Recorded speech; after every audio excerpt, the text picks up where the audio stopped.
Hi hello ನಮಸ್ಕಾರ ಎಲ್ಲರಿಗೂ. Welcome back to Vishwaratna kitchen. ನಾನಿವತ್ತು ಈ ವಿಡಿಯೋದಲ್ಲಿ ಅನ್ನ ಜೊತೆಗೆ ಒಂದು ಸೂಪರ್ ಕಾಂಬಿನೇಷನ್ ಆದ ತೊಕ್ಕು ಮತ್ತು ಅದೇ ತೊಕ್ಕಿನಿಂದ ಒಂದು ಟೇಸ್ಟಿಯಾದ ಪುಳಿಯೋಗರೆ ಹೇಗೆ ಮಾಡೋದು ಅಂತ ತೋರಿಸ್ತಾ ಇದ್ದೀನಿ. ಈ ಸಲ ಮ್ಯಾಂಗೋ ಅಂತೂ ಸಖತ್ತಾಗಿ ಬಂದಿದೆ. ಅದನ್ನು ತೊಕ್ಕು ಮಾಡಿ ಫ್ರಿಜ್ನಲ್ಲಿ ಸ್ಟೋರ್ ಮಾಡಿ ಇಟ್ಕೊಂಡ್ರೆ ವರ್ಷ ಪೂರ್ತಿ ಅನ್ನೋ ಜೊತೆಗೆ ಒಂದು ಸೂಪರ್ ಕಾಂಬಿನೇಷನ್ ಸಿಕ್ಕಾಗುತ್ತೆ. ಈ ತೊಕ್ಕು ಮಾಡೋಕ್ಕೆ ಶುರು ಮಾಡಿದ್ಮೇಲೆ ನಾನು ಪುಳಿಯೋಗರೆ ಪಾಕೆಟ್ ತೊಗೊಳ್ಳೋದೇ ನಿಲ್ಲಿಸಿದ್ದೀನಿ. ಇದೇ ತೊಕ್ಕಿಂದ ಪುಳಿಯೋಗರೆ ಕೂಡ ಮಾಡ್ತೀನಿ. ಟೇಸ್ಟ್ ಅಂತೂ ಅಲ್ಟಿಮೇಟ್ ಆಗಿರುತ್ತೆ. ನಮ್ಮ ಮನೆಯಲ್ಲಂತೂ ಮ್ಯಾಂಗೋ ತೊಕ್ಕು ಮತ್ತು ಅದರಿಂದ ಮಾಡೋ ರೈಸು ಎರಡೂ ಎಲ್ಲರಿಗೂ ತುಂಬ ಇಷ್ಟ ಆಗುತ್ತೆ. ಅದರಿಂದ ನಾನು ಪ್ರತಿ ವರ್ಷ ಮಾಡಿ ಸ್ಟೋರ್ ಮಾಡಿ ಇಟ್ಕೊಳ್ತೀನಿ. ನೀವು ಕೂಡ ನಾನು ಮಾಡೋ ರೀತಿಯಲ್ಲೇ ಮಾಡಿ ಸ್ಟೋರ್ ಮಾಡಿ ಇಟ್ಕೊಳ್ಳಿ, ತುಂಬ ಯೂಸ್ಫುಲ್ ಆಗುತ್ತೆ. ಮ್ಯಾಂಗೋಸ್ ಎಲ್ಲ ಕಿತ್ಕೊಂಡಿದ್ದಾಯಿತು. ಇವಾಗ ಕರಿಬೇವು ಕೂಡ ಮನೆ ಗಿಡದಲ್ಲೇ ಇದೆ, ಅದನ್ನು ಕೂಡ ಕಿತ್ಕೊಳ್ತಾ ಇದ್ದೀನಿ. ನಾನು ಯಾವಾಗಲೂ ಫ್ರೆಶ್ ಆಗಿ ಕರಿಬೇವಿನ ಗಿಡದಿಂದನೇ ಕಿತ್ತು ಡೈರೆಕ್ಟಾಗಿ ಹಾಕೋದು.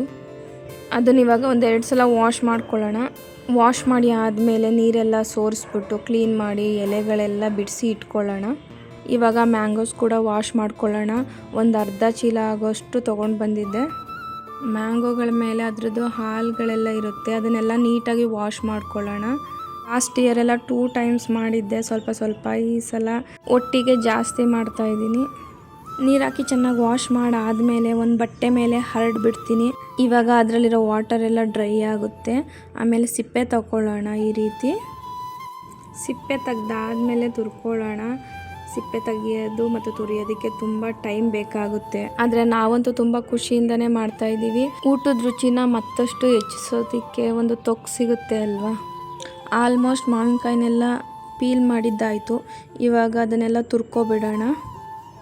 ತುರಿಯೋದು ಸ್ವಲ್ಪ ಕಷ್ಟ, 1-2 ಆದರೆ ತುಂಬ ಈಸಿಯಾಗಿ ತುರ್ಕೊಬಿಡ್ಬೋದು. ನಾನು ತುರಿತಾ ಇದ್ದೆ, ಅಕ್ಷಿ ಕೂಡ ನಾನು ಹೆಲ್ಪ್ ಮಾಡ್ತೀನಿ ಅಂತ ಬಂದ. ಎಕ್ಸಾಮ್ ಎಲ್ಲ ಮುಗಿಸ್ಕೊಂಡು ಹಾಲಿಡೇಸ್ಗೆ ಅಂತ ಬಂದಿದ್ದ. ಇವಾಗ ಮ್ಯಾಂಗೋ ತುರಿಯೋ ಕೆಲಸ ಕೊಟ್ಟಿದ್ದೀನಿ. ನಾನು ಅವನಿಗೆ ಮಾಡುವಂಥ ಕೆಲಸ ಕೊಟ್ಟಿಲ್ಲ, ಅವನೇ ಬಂದು ಹೆಲ್ಪ್ ಮಾಡ್ತೀನಿ ಅಂತ ಕೇಳಿ ನನ್ನ ಹತ್ರ ಮ್ಯಾಂಗೋಸ್ ತುರಿಯೋ ಕೆಲಸ ಮಾಡ್ತಾ ಇದ್ದಾನೆ. ಅಷ್ಟೆಲ್ಲ ಒಬ್ಬರೇ ಮಾಡೋದಕ್ಕಾಗಲ್ಲ. ನಾನು ನನ್ನ ಹಸ್ಬೆಂಡ್ ಮತ್ತು ಅಕ್ಷಿ 3 ಜನ ಸೇರಿ ಮಾಡ್ಕೊಳ್ತಾ ಇದ್ದೀವಿ. ಅವನ್ನೆಲ್ಲ ತುರಿದು ಮುಗಿಸೋಣ ಅಷ್ಟರಲ್ಲಿ ನಾನು ಸ್ವಲ್ಪ ಇಲ್ಲಿ ಪೌಡರೆಲ್ಲ ಮಾಡ್ಕೊಳ್ತೀನಿ. ಮೊದಲಿಗೆ ಸಾಸಿವೆ ಮತ್ತು ಜೀರಿಗೆನ ಕ್ಲೀನ್ ಮಾಡ್ಕೊಳ್ತೀನಿ. ಎಲ್ಲ ಕ್ಲೀನ್ ಮಾಡಿ ರೆಡಿ ಮಾಡಿ ಇಟ್ಕೊಂಡಿದ್ದೀನಿ. ಇವಾಗ ಸಾಸಿವೆ, ಜೀರಿಗೆ ಮತ್ತು ಮೆಂತ್ಯನ ಪೌಡ್ರ್ ಮಾಡ್ಕೊಳ್ಳೋದಕ್ಕೆ ಸ್ವಲ್ಪ ಫ್ರೈ ಮಾಡ್ಕೊಳ್ಳೋಣ.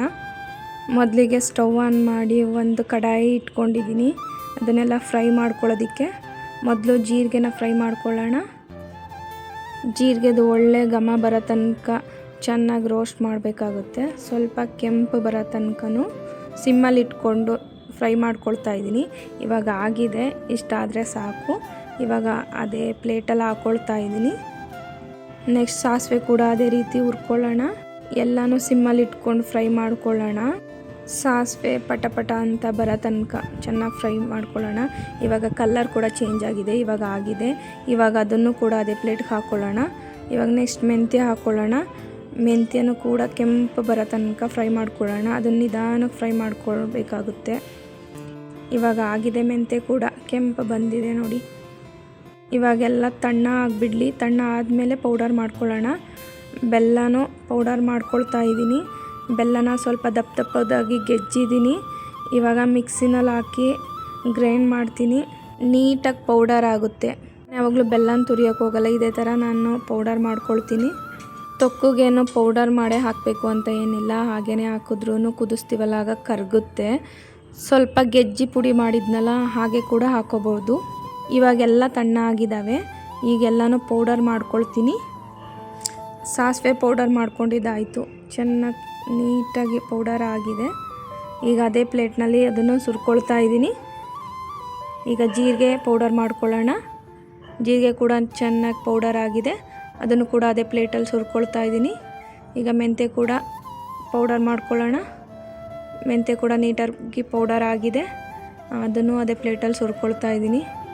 ಇವಾಗ ಬೆಳ್ಳುಳ್ಳಿ ಎಲ್ಲ ಬಿಡಿಸಿ ಕ್ಲೀನ್ ಮಾಡಿ ಇಟ್ಕೊಂಡಿದ್ದೀನಿ. ಅದನ್ನು ಕೂಡ ಒಂದು ಕಲ್ ಮೇಲೆ ಹಾಕ್ಕೊಂಡು ಕೆಚ್ಕೊಳ್ಳೋಣ.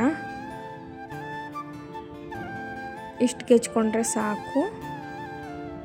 ಗೆಜ್ಜಿ ಎತ್ತಿಟ್ಕೊಬಿಡೋಣ. ತೊಕ್ಕು ಮಾಡೋಕ್ಕೆ ಬೇಸಿಕ್ ಎಲ್ಲ ರೆಡಿ ಮಾಡ್ಕೊಂಡಿದ್ದಾಯಿತು. ಇವಾಗ ತುರಿದಿದ್ದು ಎಲ್ಲ ಮುಗ್ದಿದೆ.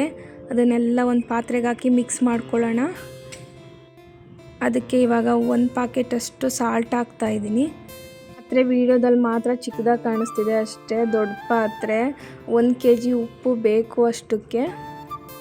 ಒಂದು 100 ಗ್ರಾಮಷ್ಟು ಅರಿಶಿನ ಪುಡಿ ಹಾಕ್ಕೊಳ್ತಾ ಇದ್ದೀನಿ. 400 ಗ್ರಾಮಷ್ಟು ಅಚ್ಚ ಖಾರದ ಪುಡಿ ಹಾಕ್ಕೊಳ್ತಾ ಇದ್ದೀನಿ.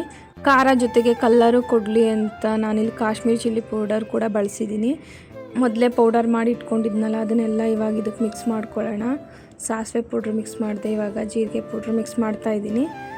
ಈಗ ಮೆಂತ್ಯ ಪೌಡ್ರು ಕೂಡ ಮಿಕ್ಸ್ ಮಾಡ್ತಾಯಿದ್ದೀನಿ. ಈಗ ಬೆಲ್ಲ ಪುಡಿ ಮಾಡಿದ್ನಲ್ಲ ಅದು ಕೂಡ ಮಿಕ್ಸ್ ಮಾಡ್ತಾಯಿದ್ದೀನಿ. ಇಷ್ಟೇ ಎಲ್ಲ ಪೌಡರ್ ಹಾಕೋದು. ಇವಾಗ ಅದನ್ನೆಲ್ಲ ಚೆನ್ನಾಗಿ ಮಿಕ್ಸ್ ಮಾಡಬೇಕು. ಅದು ಕ್ವಾಂಟಿಟಿ ತುಂಬ ಜಾಸ್ತಿ ಇದೆ, ನನ್ನ ಕೈಲಿ ಆಗಲ್ಲ ಅದನ್ನು ಮಿಕ್ಸ್ ಮಾಡೋದಕ್ಕೆ. ನನ್ನ ಹಸ್ಬೆಂಡ್ ನನಗೆ ಪ್ರತಿಯೊಂದರಲ್ಲೂ ಸಹಾಯ ಮಾಡ್ತಾರೆ. ನಮ್ಮ ಫ್ಯಾಮಿಲಿನಲ್ಲಿ ಜಾಸ್ತಿ ಜನ ಇದ್ದೀವಿ, ಅದಕ್ಕೋಸ್ಕರ ನಾನಿಲ್ಲಿ ಜಾಸ್ತಿ ಕ್ವಾಂಟಿಟಿ ಮಾಡ್ತಿದ್ದೀನಿ. ನೀವು ನಾನು ತೋರಿಸೋ ಮೆಥಡ್ನಲ್ಲೇ ಕಡಿಮೆ ಕ್ವಾಂಟಿಟಿ ಕೂಡ ಮಾಡ್ಕೋಬೋದು. ಮಿಕ್ಸ್ ಮಾಡಿದ್ದಾಯಿತು. ನೀಟಾಗೆಲ್ಲ ಚೆನ್ನಾಗಿ ಮಿಕ್ಸ್ ಆಗಿದೆ. ನಾವೇನೇನು ಸಾಮಗ್ರಿಗಳು ಹಾಕಿದ್ದೀವಿ ಅದೆಲ್ಲ ಚೆನ್ನಾಗಿ ಮಿಕ್ಸ್ ಆಗಿದೆ. ಇವಾಗ ಅದನ್ನು ಒಗ್ಗರಣೆ ಮಾಡೋಣ. ಮೊದಲಿಗೆ ಸ್ಟವ್ ಆನ್ ಮಾಡಿ ಒಂದು ಪಾತ್ರೆ ಇಟ್ಕೊಳ್ತಾ ಇದ್ದೀನಿ. ಇವಾಗ ಆಯಿಲ್ ಹಾಕ್ಕೊಳ್ಳೋಣ. ನಾನು 2 ಲೀಟ್ರಷ್ಟು ಆಯಿಲ್ ಹಾಕ್ಕೊಳ್ತಾ ಇದ್ದೀನಿ. ಆಯಿಲ್ ತೊಕ್ಕಿಗೆ ಜಾಸ್ತಿ ಬೇಕು. ಆಯಿಲ್ ಇದ್ದರೆ ಅದು ಕೆಡಲ್ಲ. ಆಯಿಲ್ ಮತ್ತು ಉಪ್ಪು ಜಾಸ್ತಿ ಇರಬೇಕು ಉಪ್ಪಿನಕಾಯಿ ಅಥವಾ ತೊಕ್ಕಿಗೆ. ಎಣ್ಣೆ ಕಾಯೋದಕ್ಕೆ ಟೈಮ್ ಬೇಕಾಗುತ್ತೆ. ಎಣ್ಣೆ ಚೆನ್ನಾಗಿ ಕಾಯಲಿ. ಎಣ್ಣೆ ಚೆನ್ನಾಗಿ ಕಾದಾದಮೇಲೆ ಸಾಸಿವೆನ ಹಾಕ್ತಾಯಿದ್ದೀನಿ. ಸಾಸಿವೆ ಚೆನ್ನಾಗಿ ಪಟ ಅಂತ ಸಿಡೀಲಿ. ಸಾಸಿವೆ ಸಿಡಿಲಿಲ್ಲ ಅಂದರೆ ಹೊಟ್ಟೆ ನೋವು ಬರುತ್ತಂತೆ ಮತ್ತು ಹಾರ್ಟ್ಗೂ ಕೂಡ ತೊಂದರೆ ಅಂತ ಕೇಳಿಸ್ಕೊಂಡಿದ್ದೀನಿ. ನನಗೆ ಸೈಂಟಿಫಿಕ್ಕಾಗಿ ಗೊತ್ತಿಲ್ಲ. ಈಗ ಸಿಡ್ದಿದೆ. ಇವಾಗ ಮೊದಲೇ ಗೆಜ್ಜಿಟ್ಕೊಂಡಿರೋ ಅಂಥ ಬೆಳ್ಳುಳ್ಳಿನೆಲ್ಲ ಒಗ್ಗರಣೆಗೆ ಹಾಕ್ಕೊಳ್ತಾ ಇದ್ದೀನಿ. ಬೆಳ್ಳುಳ್ಳಿ ಕೂಡ ಎಣ್ಣೆನಲ್ಲಿ ಚೆನ್ನಾಗಿ ಫ್ರೈ ಆಗಬೇಕು. ಅದರಲ್ಲಿರೋ ನೀರಿನಂಶ ಎಲ್ಲ ಡ್ರೈ ಆಗಬೇಕು. ಆವಾಗ ತೊಕ್ಕು ತುಂಬ ದಿನ ಇಟ್ಕೋಬೋದು, ಕೆಡಲ್ಲ. ಚೆನ್ನಾಗಿ ಫ್ರೈ ಆದಮೇಲೆ ಬೆಳ್ಳುಳ್ಳಿನಲ್ಲಿರೋ ಫ್ಲೇವರು ಎಣ್ಣೆಗೆ ಬಿಟ್ಕೊಳ್ಳುತ್ತೆ. ಆಗ ತೊಕ್ಕದು ಘಮ ಮತ್ತು ರುಚಿ ಇನ್ನಷ್ಟು ಹೆಚ್ಚುತ್ತೆ. ಬೆಳ್ಳುಳ್ಳಿ ಎಣ್ಣೆಯಲ್ಲಿ ಸ್ವಲ್ಪ ಚೆನ್ನಾಗಿ ಫ್ರೈ ಆಗೋದಕ್ಕೆ ಬಿಡೋಣ. ನೋಡಿ, ಮೊದಲು ಹಾಕಿದಾಗ ಬಬಲ್ಸ್ ಬರ್ತಾಯಿತ್ತು, ಇವಾಗ ಬಬಲ್ಸ್ ಎಲ್ಲ ಹೋಗಿದೆ, ಆಲ್ಮೋಸ್ಟ್ ಡ್ರೈ ಆಗಿದೆ. ಇವಾಗ ಇಂಗು ಕೂಡ ಸೇರಿಸ್ಕೊಬಿಡೋಣ ಅದಕ್ಕೆ.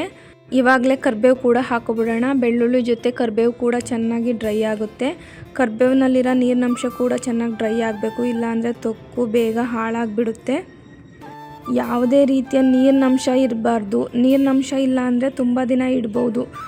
ಆಯಿಲ್ ಮತ್ತು ಉಪ್ಪು ಜಾಸ್ತಿ ಇರಬೇಕು ತೊಕ್ಕಿಗೆ, ಆವಾಗ ಎಷ್ಟು ದಿನ ಆದರೂ ಕೆಡ್ದ ಹಾಗಿರುತ್ತೆ. ಇವಾಗ ಬೆಳ್ಳುಳ್ಳಿ ಮತ್ತು ಕರಿಬೇವು ಡ್ರೈ ಆಗ್ತಾ ಬಂದಿದೆ. ಮುಟ್ಟು ನೋಡಿದ್ರೆ ಗೊತ್ತಾಗ್ತಾ ಇದೆ. ಇವಾಗ ಫುಲ್ಲು ಚೆನ್ನಾಗಿ ನೀರಿನಂಶ ಎಲ್ಲ ಹೋಗಿದೆ. ಇವಾಗ ಬೆಳ್ಳುಳ್ಳಿ ಫ್ಲೇವರ್ ಸಖತ್ತಾಗಿ ಬರ್ತಾ ಇದೆ. ಒಗ್ಗರಣೆಯಲ್ಲಿ ಬೆಳ್ಳುಳ್ಳಿ ಮತ್ತು ಕರಿಬೇವು ಮಿಕ್ಸ್ ಆದರೆ ವಾವ್, ಅದ್ರ ಕಳೆನೇ ಬೇರೆ ಇರುತ್ತೆ. ಯಾವುದೇ ಊಟ ಆದರೂ ಫಸ್ಟು ಮೂಗಿಗೆ ಸ್ಮೆಲ್ ಇಷ್ಟ ಆಗಬೇಕು, ಮತ್ತು ಕಣ್ಣಿಗೆ ಇಷ್ಟ ಆಗಬೇಕು, ಆಮೇಲೆ ನಾಲಿಗೆ ಕೂಡ ಇಷ್ಟ ಆಗುತ್ತೆ. ಇವಾಗ ಮಿಕ್ಸ್ ಮಾಡಿ ಇಟ್ಕೊಂಡಿರೋ ಅಂಥ ಮಾವಿನಕಾಯಿ ಎಲ್ಲ ಒಗ್ಗರಣೆನಲ್ಲಿ ಹಾಕ್ಕೊಂಡು ಚೆನ್ನಾಗಿ ಬೇಯಿಸ್ಕೊಳ್ಬೇಕು. ಇವಾಗ ಅದು ಬೇಯೋ ತನಕ ತಿರುಗಿಸ್ತಾನೆ ಇರಬೇಕು. ಬೆಲ್ಲ ಹಾಕಿರೋದ್ರಿಂದ ಹಿಡಿಯುತ್ತೆ ತಳದಲ್ಲಿ. ಕ್ವಾಂಟಿಟಿ ಜಾಸ್ತಿ ಇರೋದ್ರಿಂದ 1 ಅವರ್ ಆದರೂ ಬೇಕು ಅದು ಬೇಯೋದಕ್ಕೆ. ಚೆನ್ನಾಗಿ 1 ಅವರ್ ತನಕ ಚೆನ್ನಾಗಿ ತಿರುಗಿಸ್ತಾ ಇರಬೇಕು. ಅದು ಬೆಂದಿದೆ ಅಂತ ಗೊತ್ತಾಗಬೇಕು ಅಂದರೆ ಎಣ್ಣೆ ಬಿಟ್ಕೊಳ್ಳುತ್ತೆ ಮೇಲೆ, ಅಲ್ಲಿ ತನಕ ಚೆನ್ನಾಗಿ ತಿರುಗಿಸ್ತಾನೆ ಇರಬೇಕಾಗುತ್ತೆ. ತಿರುಗಿಸೋದು ಬಿಟ್ಟರೆ ತಳದಲ್ಲಿ ಕಪ್ಪಾಗಿಬಿಡುತ್ತೆ ತೊಕ್ಕು. ಅದನ್ನು ತಿರುಗಿಸೋದಕ್ಕೆ ಶಕ್ತಿ ಕೂಡ ಜಾಸ್ತಿ ಬೇಕಾಗುತ್ತೆ. ನನ್ನ ಕೈಯಲ್ಲಿ ಆಗ್ತಾ ಇರಲಿಲ್ಲ ತಿರುಗಿಸೋದಕ್ಕೆ. ಪ್ರವೀಣ್ ಆಗಿದ್ದಕ್ಕೆ ತಿರುಗಿಸ್ತಾ ಇದ್ದಾರೆ. ನನ್ನ ಹೈಟ್ ಕೂಡ ಕಡಿಮೆ ಇರೋದ್ರಿಂದ ಪಾತ್ರೆ ನನ್ನ ಫೇಸ್ ಲೆಂತ್ಗೆ ಬರುತ್ತೆ. ಚೆನ್ನಾಗಿ ಬೇಯಿಸಬೇಕು, ಅದು ಕಲ್ಲರ್ ಚೇಂಜ್ ಆಗುತ್ತೆ. ಇವಾಗ ಎಲ್ಲೋ ಇದೆ, ಅದು ಫುಲ್ ರೆಡ್ಡಿಶ್ ಬರೋ ತನಕ ಬೇಯಿಸಬೇಕು. ದೊಡ್ಡ ಸ್ಟವ್ ಆಗಿದ್ರೆ ಬೇಗ ಬೇಯ್ತಿತ್ತು ಅನಿಸುತ್ತೆ. ಇದು ನಾರ್ಮಲ್ ಡೈಲಿ ಅಡುಗೆ ಮಾಡೋ ಸ್ಟವ್ವು, ಆದ್ದರಿಂದ ಅದು ತುಂಬ ಟೈಮ್ ಹಿಡಿಯುತ್ತೆ ಬೇಯೋದಕ್ಕೆ. ಇವಾಗ ಕಾಣಿಸ್ತಿದೆ, ರೆಡ್ ಆಗ್ತಾ ಇದೆ, ಆಲ್ಮೋಸ್ಟ್ ಬೇಯ್ತಾ ಇದೆ. ಮ್ಯಾಂಗೋನಲ್ಲಿರೋ ನೀರಿನಂಶ ಎಲ್ಲ ಡ್ರೈ ಆಗಬೇಕು. ಮ್ಯಾಂಗೋದಲ್ಲಿ ಕೂಡ ತುಂಬ ನೀರಿನಂಶ ಇರುತ್ತೆ. ತುರಿದಾಗ ತುಂಬ ನೀರು ಬಿಟ್ಕೊಂಡಿತ್ತು, ಆ ನೀರಿನಂಶ ಎಲ್ಲ ಫುಲ್ಲು ಡ್ರೈ ಆಗಬೇಕು. ಡ್ರೈ ಆದಮೇಲೇ ಮ್ಯಾಂಗೋ ತೊಕ್ಕದು ಟೇಸ್ಟ್ ಬರೋದು. ಈಗ ಸ್ವಲ್ಪ ಮುಚ್ಚಿಟ್ಟಿದ್ದೀನಿ. ಇವಾಗ ಕಲರ್ ಎಷ್ಟು ಚೆನ್ನಾಗಿ ಕಾಣಿಸ್ತಾ ಇದೆ. ಸ್ಟಾರ್ಟಿಂಗ್ ಎಲ್ಲೋ ಇತ್ತು, ಇವಾಗ ಫುಲ್ ರೆಡ್ ಆಗಿದೆ. ಇವಾಗ ಅದು ಚೆನ್ನಾಗಿ ಬೆಂದಿದೆ. ಇನ್ನೊಂದ್ಸಲ ತಿರ್ಸ್ಕೊಬಿಡೋಣ. ಚೆನ್ನಾಗಿ ಕಾಣಿಸ್ತಿದೆ ಅಲ್ವಾ ಎಷ್ಟು ಸಖತ್ತಾಗಿ ಕಾಣಿಸ್ತಿದೆ ಅಂತ. ನೀವು ಕೂಡ ಇದೇ ರೀತಿ ನಿಮ್ಮ ಮನೆಯಲ್ಲಿ ನಾನು ಹೇಗೆ ಮಾಡಿದೆ ಅದೇ ರೀತಿ ಮಾಡ್ಕೊಳ್ಳಿ. ಎಲ್ಲರಿಗೂ ತುಂಬ ಇಷ್ಟ ಆಗುತ್ತೆ ಖಂಡಿತವಾಗ್ಲೂ. ಟೇಸ್ಟ್ ಬಗ್ಗೆ ನಾನು ಗ್ಯಾರಂಟಿ ಕೊಡ್ತೀನಿ, ತುಂಬ ಚೆನ್ನಾಗಿರುತ್ತೆ. 1 ಬೌಲ್ ರೈಸ್ ತಿನ್ನೋ ಜಾಗದಲ್ಲಿ 2 ಬೌಲ್ ರೈಸ್ ತಿನ್ಬೋದು, ಅಷ್ಟು ಟೇಸ್ಟ್ ಆಗಿರುತ್ತೆ. ಯಾವುದೇ ರೀತಿಯ ಸೈಡ್ಸು, ಪಲ್ಯ, ಹಪ್ಪಳ ಏನೂ ಬೇಕಾಗಿಲ್ಲ, ತೊಕ್ಕೊಂದಿದ್ರೆ ಸಾಕು, ಚೆನ್ನಾಗಿ ಊಟ ಮಾಡ್ಬೋದು. ಮತ್ತು ನಾಲ್ಗೆಗೆ ಒಳ್ಳೆ ರುಚಿ ಸಿಗುತ್ತೆ. ಅದು ಕರೆಕ್ಟಾಗಿ ಬೆಂದಿದೆ ಅಂತ ಹೇಗೆ ಗೊತ್ತಾಗುತ್ತೆ ಅಂದರೆ, ಒಂದು ಕೋಲು ಅಥವಾ ಸ್ಪೂನ್ನ ಈ ರೀತಿ ಒಳಗಡೆ ಹಾಕಿದಾಗ ಅಂಟಲ್ಲ. ಕರೆಕ್ಟಾಗಿ ಆಗಿಲ್ಲ, ಇನ್ನು ಹಸಿ ಇದೆ ಅಂದರೆ ಸ್ಪೂನಲ್ಲಿ ಅಂಟುತ್ತೆ. ಈ ರೀತಿ ನೋಡಿಕೊಂಡ್ರೆ ಸಾಕು. ಈ ಹಂತದ ತನಕ ಚೆನ್ನಾಗಿ ಬೇಯಿಸ್ಕೋಬೇಕಾಗುತ್ತೆ. ತೊಕ್ಕು ರೆಡಿ ಆಯ್ತಲ್ವ, ಇನ್ಯಾಕೆ ತಡ ಮಾಡೋದು. ತೊಕ್ಕು ನೋಡಿದ ಮೇಲೆ ಹೊಟ್ಟೆ ಕೂಡ ಹಸಿವಾಗ್ತಾ ಇದೆ. ಬಿಸಿ ಬಿಸಿ ಅನ್ನ ಜೊತೆಗೆ ತುಪ್ಪ ಸೇರಿಸ್ಕೊಂಡು ತೊಕ್ಕು ಹಾಕ್ಕೊಂಡು ತಿಂತಾಯಿದ್ರೆ ಆಹಾ ಹೇಗಿರುತ್ತೆ ಅಂತ ನೀವು ತಿಂದು ನೋಡಿ ಗೊತ್ತಾಗುತ್ತೆ. ರಾ ಮ್ಯಾಂಗೋಯಿಂದ ಬರೀ ಟೇಸ್ಟ್ ಅಷ್ಟೇ ಅಲ್ಲ, ನಮ್ಮ ಬಾಡಿಗೂ ಕೂಡ ತುಂಬ ಯೂಸಸ್ ಇದೆ. ಹೀಟ್ ಸ್ಟ್ರೋಕ್ ಮತ್ತು ಡಿಹೈಡ್ರೇಷನ್ನ ಪ್ರಿವೆಂಟ್ ಮಾಡುತ್ತಂತೆ, ಹಾರ್ಟ್ ಹೆಲ್ತ್ಗೆ ಒಳ್ಳೆಯದಂತೆ, ಮತ್ತು ಸ್ಕಿನ್ ಮತ್ತು ಹೇರ್ ಹೆಲ್ತ್ನ ಕಾಪಾಡುತ್ತಂತೆ, ಮತ್ತು ಲಿವರ್ ಫಂಕ್ಷನ್ಗೆ ಸಪೋರ್ಟ್ ಮಾಡುತ್ತಂತೆ, ವೆಯ್ಟ್ನ ಮ್ಯಾನೇಜ್ ಮಾಡುತ್ತಂತೆ. ಇಷ್ಟೆಲ್ಲ ಯೂಸಸ್ ನೋಡಿದ ಮೇಲೆ ಮ್ಯಾಂಗೋ ತಿಂದನೇ ಇರೋಕ್ಕಾಗುತ್ತಾ. ಇವಾಗ ತೊಕ್ಕಾಯಿತು, ಅದೇ ತೊಕ್ಕನ್ನ ಉಪಯೋಗಿಸಿ ಇವಾಗ ಪುಳಿಯೋಗರೆ ಮಾಡ್ತಾಯಿದ್ದೀನಿ. ಪುಳಿಯೋಗರೆ, ಚಿತ್ರಾನ್ನ ಅಥವಾ ಮ್ಯಾಂಗೋ ರೈಸ್ ಏನಂತಾರೋ ಅಂದ್ಕೋಬೋದು. ಮೊದಲಿಗೆ ಸ್ಟವ್ ಆನ್ ಮಾಡಿ ಒಂದು ಪಾನ್ ಇಟ್ಟು ಅದಕ್ಕೆ ಸ್ವಲ್ಪ ಎಣ್ಣೆ ಹಾಕ್ಕೊಳ್ಳೋಣ. ಎಣ್ಣೆ ಹಾಕಿದ ಮೇಲೆ ಸ್ವಲ್ಪ ಸಾಸಿವೆ ಹಾಕ್ಕೊಳ್ಳೋಣ. ಸಾಸಿವೆ ಸಿಡಿದ ಮೇಲೆ ಕಡಲೆ ಬೀಜ ಹಾಕೋಣ. ಕಡಲೆ ಬೀಜ ಚೆನ್ನಾಗಿ ಫ್ರೈ ಆಗಲಿ. ಸ್ವಲ್ಪ ಫ್ರೈ ಆದಮೇಲೆ ಕಡಲೆ ಬೇಳೆ ಕೂಡ ಹಾಕ್ಕೊಳ್ಳೋಣ. ಇವಾಗಲೇ ಹಾಕ್ಕೊಬಿಡೋಣ. ಕಡಲೆ ಬೀಜ ಮತ್ತು ಕಡಲೆ ಬೇಳೆ ಚೆನ್ನಾಗಿ ಫ್ರೈ ಆಗಲಿ. ಫ್ರೈ ಆದಮೇಲೆ ಅದಕ್ಕೆ ಸ್ವಲ್ಪ ಇಂಗು ಸೇರಿಸೋಣ, ಸ್ವಲ್ಪ ಒಣಮೆಣ್ಸಿಕಾಯಿ ಸೇರಿಸೋಣ, ಸ್ವಲ್ಪ ಕರಿಬೇವು ಸೇರಿಸೋಣ. ಅದನ್ನೆಲ್ಲ ಚೆನ್ನಾಗಿ ಫ್ರೈ ಮಾಡ್ಕೊಳ್ಳೋಣ. ಅದಾದಮೇಲೆ ನಾವು ಮಾಡ್ಕೊಂಡಿರೋ ಅಂಥ ತೊಕ್ಕನ್ನ ಸೇರಿಸೋಣ. ನಾವು ಮಾಡ್ಕೊಂಡಿರೋ ಅಂಥ ತೊಕ್ಕನ್ನ 1 ಟೇಬಲ್ ಸ್ಪೂನಷ್ಟು ಸೇರಿಸಿದ್ರೆ 2 ಜನ ತಿನ್ಬೋದು. ಅದೇ 2 ಟೇಬಲ್ ಸ್ಪೂನಷ್ಟು ಸೇರಿಸಿದ್ರೆ 4 ಮೆಂಬರ್ಸ್ ತಿನ್ಬೋದು. ಪುಳಿಯೋಗರೆ ಅಲ್ವಾ, ಖಟ್ಟ ಮೀಠ ಬ್ಯಾಲೆನ್ಸ್ಡ್ ಆಗಿದ್ದರೆ ಟೇಸ್ಟಿಯಾಗಿರುತ್ತೆ. ಅದಕ್ಕೆ ಸ್ವಲ್ಪ ಬೆಲ್ಲದ ಪೌಡರ್ ಹಾಕ್ಕೊಳ್ತಾ ಇದ್ದೀನಿ. ಇವಾಗ ಇದನ್ನು ಮಿಕ್ಸ್ ಮಾಡ್ಕೊಳ್ಳೋಣ. ತೊಕ್ಕನ್ನ ಫ್ರಿಜ್ಜಲ್ಲಿ ಇಟ್ಕೊಂಡಿದ್ದೆ, ಅದಕ್ಕೆ ಸ್ವಲ್ಪ ಬೇಯಿಸ್ಕೊಳ್ತಾ ಇದ್ದೀನಿ. ಇವಾಗ ಇದು ರೆಡಿಯಾಗಿದೆ. ಇದಕ್ಕೆ ಅನ್ನ ಮಿಕ್ಸ್ ಮಾಡೋಣ. ಆದರೆ ಇಷ್ಟೊಂದೆಲ್ಲ ಬೇಡ. ಇವಾಗ ಲಂಚ್ ಟೈಮು ಅಲ್ಲ, ಡಿನ್ನರ್ ಟೈಮು ಅಲ್ಲ, ಬ್ರೇಕ್ಫಾಸ್ಟ್ ಟೈಮು ಅಲ್ಲ, ಯಾವ ಟೈಮು ಅಲ್ಲ. ಅದರಿಂದ ನಾನು ಗೊಜ್ಜನ್ನ ಎತ್ತಿಟ್ಕೊಂಡು ರೈಸ್ನ ಮಿಕ್ಸ್ ಮಾಡ್ತಾಯಿದ್ದೀನಿ. ನಾನು ಒಬ್ಳಿಗೆ ಎಷ್ಟು ಬೇಕಷ್ಟು ಮಿಕ್ಸ್ ಮಾಡ್ಕೊಳ್ತಾ ಇದ್ದೀನಿ. ಗೊಜ್ಜನ್ನ ಎತ್ತಿಟ್ಕೊಂಡ್ರೆ ಯಾವಾಗ ಬೇಕಾದ್ರೆ ಆವಾಗ ಕಲಿಸ್ಕೋಬೋದು. ಇವಾಗ ಇದನ್ನು ನೀಟಾಗಿ ಮಿಕ್ಸ್ ಮಾಡ್ಕೊಳ್ಳೋಣ. ಬೇಕು ಅಂದರೆ ಇವಾಗ ಸ್ವಲ್ಪ ಉಪ್ಪು ಕೂಡ ಹಾಕ್ಕೊಳ್ಳೋಣ. ನನಗೆ ಸಾಲ್ಟ್ ಸ್ವಲ್ಪ ಕಮ್ಮಿ ಅನಿಸ್ತು, ಸ್ವಲ್ಪ ಸಾಲ್ಟ್ ಹಾಕೋತಾ ಇದ್ದೀನಿ. ಸಾಲ್ಟ್ ಹಾಕ್ಕೊಂಡು ಚೆನ್ನಾಗಿ ಮಿಕ್ಸ್ ಮಾಡಿಕೊಂಡ್ರೆ ನಮ್ಮ ತೊಕ್ಕು ರೈಸು ಇವಾಗ ರೆಡಿ ಆಯಿತು. ಇವಾಗ ಅದನ್ನು ಸರ್ವ್ ಮಾಡ್ಕೊಳ್ಳೋಣ.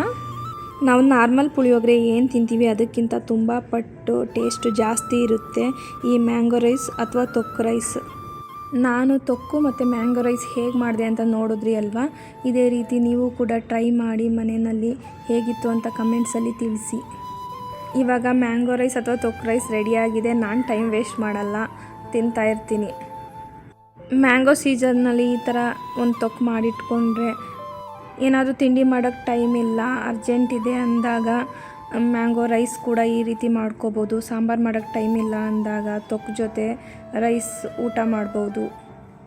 ತೊಕ್ಕು ಎಲ್ಲರಿಗೂ ತುಂಬ ಯೂಸ್ಫುಲ್ ಆಗುತ್ತೆ ಅಂತ ಅಂದ್ಕೊಳ್ತೀನಿ. ನನಗಂತೂ ತುಂಬ ಹೆಲ್ಪ್ಫುಲ್ ಆಗಿದೆ. ನಾನು ತಿಂಡಿ ಮಾಡಿಲ್ಲ ಅಂದಾಗ ಯಾವುದೇ ಗಡಿಬಿಡಿ ಇರಲ್ಲ, ತಕ್ಷಣ ತೊಕ್ಕಿರುತ್ತೆ. ಅದರಿಂದ ಮ್ಯಾಂಗೋ ರೈಸ್ ಮಾಡಿಬಿಡ್ತೀನಿ. ನಾನು ಮಾಡಿದ ರೆಸಿಪಿ ನಿಮ್ಗೆ ಇಷ್ಟ ಆದರೆ ಲೈಕ್ ಮಾಡಿ, ಶೇರ್ ಮಾಡಿ ಮತ್ತು ಸಬ್ಸ್ಕ್ರೈಬ್ ಮಾಡ್ಕೊಂಡು ನೋಡೋದನ್ನು ಮರಿಬೇಡಿ. Thank you for watching.